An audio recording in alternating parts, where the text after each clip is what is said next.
Why am I here? I'm a white dude, so any criticism I give this movie is invalid. It's just not made for me, apparently.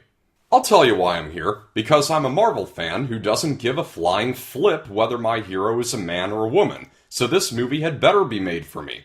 With that out of the way, let's review this thing. Captain Marvel takes place in 1995, almost 2 decades before the Avengers Assembly. Carol Danvers, played by Brie Larson, is an intergalactic warrior who fights for an alien race known as the Kree against the shape-shifting Lord Piccolo ripoffs known as Skrulls. During a battle, she crash lands on Earth, where she meets Nick Fury and slowly finds out that she has a history on Earth that she didn't remember. This movie garnered a fair amount of early negativity due to how Brie Larson has been promoting the movie with absolutely inane comments on white male reviewers and reporters. There were tons of early 1 out of 10 scores on IMDb from people who I'm sure hadn't even seen the movie yet. Now, I believe it's important to separate what a filmmaker or actor has said or done from what's given to you as a movie when reviewing the movie. So I went in, as a Marvel fan, thinking maybe this would be like Black Panther, where the buzz surrounding the movie is ridiculous, but the movie turned out to be great. Alas, as the film preceding Avengers Endgame, Captain Marvel is very underwhelming. It does have some of the bare essentials for a Marvel movie, most notably a likable lead. Credit where credit is due, Brie Larson is a fine actress. She was superb in Room, and she's very good here with her smirking demeanor and her chemistry with Samuel L. Jackson.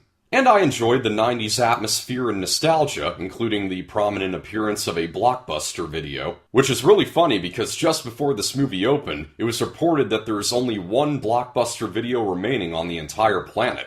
But I digress. So some of that 90s nostalgia includes a few jokes involving how slow computers were back in the 90s when loading programs and whatnot. Having played computer games in the 90s, I know what it's like waiting for those things.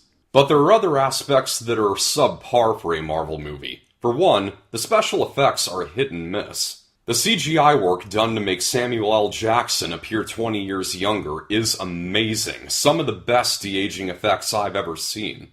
But I think they blew most of their budget on that, because there are other effects that aren't nearly as good. There are a few instances where an aircraft crashes into sand, and each time it looks very unfinished. The movie is also lacking in the makeup area.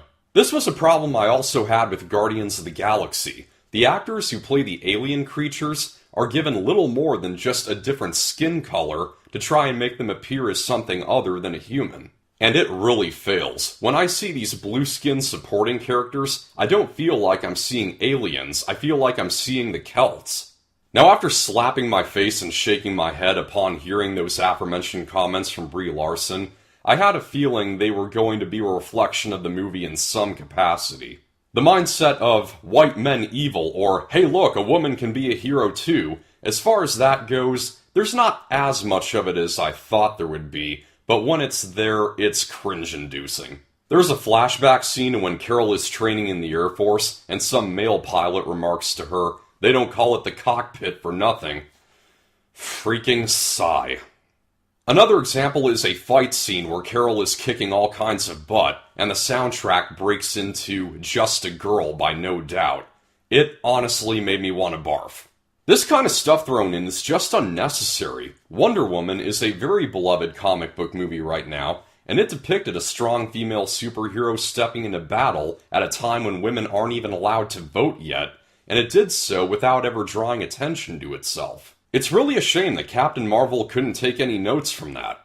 The movie also suffers from a number of moments that, simply put, just don't make sense. There's that scene on the train that everyone made fun of when it was shown in the trailers, when Carol slugs a Skrull in the face while it's disguised as an elderly woman. What happens after is the Skrull retaliates by flipping, kicking, and swinging around on the poles, and as Carol tries to continue fighting, the other passengers hold her back. What? If the Skrull disguised as an old lady pretended to be incapable of self-defense, that'd be another matter, but how are these people on the train not the least bit surprised by how physically adept this old woman is? There are intermittent scenes like that further subtract from the entertainment value. Ultimately, Captain Marvel is a pretty standard comic book movie with some good moments that don't outweigh the cringeworthy ones.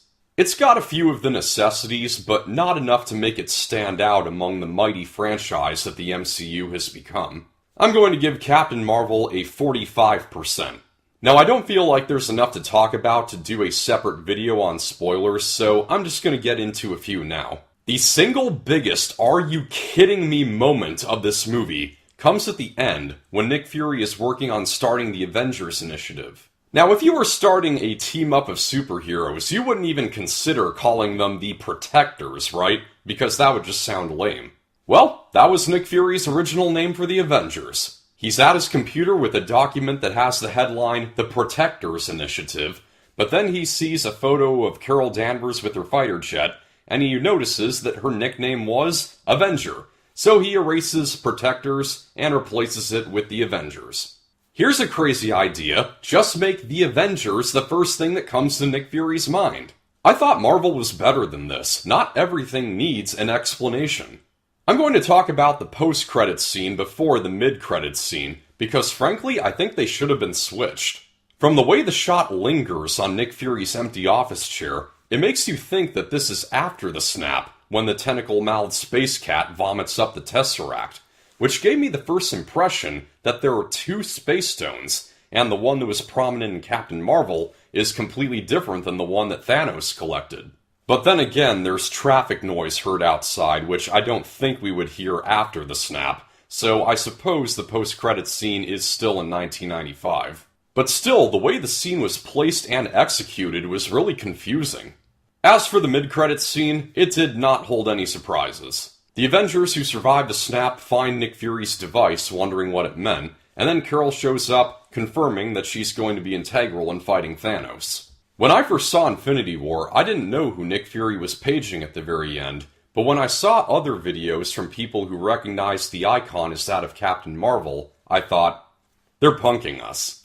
That message to her is the 1 ounce of hope that we get after the devastating blow that came at the end of Infinity War, so I thought, they're making us think that Captain Marvel is going to be a big part in stopping Thanos, but then the after-credits scene of Captain Marvel is going to be her receiving the page, but then she immediately turns to dust, thus crushing that 1 ounce of hope we got.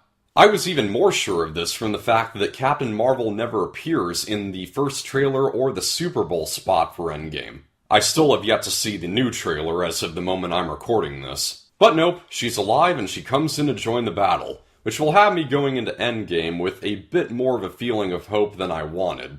Nevertheless, despite the disappointment of Captain Marvel, it doesn't diminish my excitement for Endgame. We've got just a month and a half left to wait, and I am all but certain that it is going to be the most incredible superhero showdown ever. That's a wrap. Thank you for watching. I hope you found this review helpful. Like if you liked, subscribe for more. This is Pop Culture. I'm Alex Pop.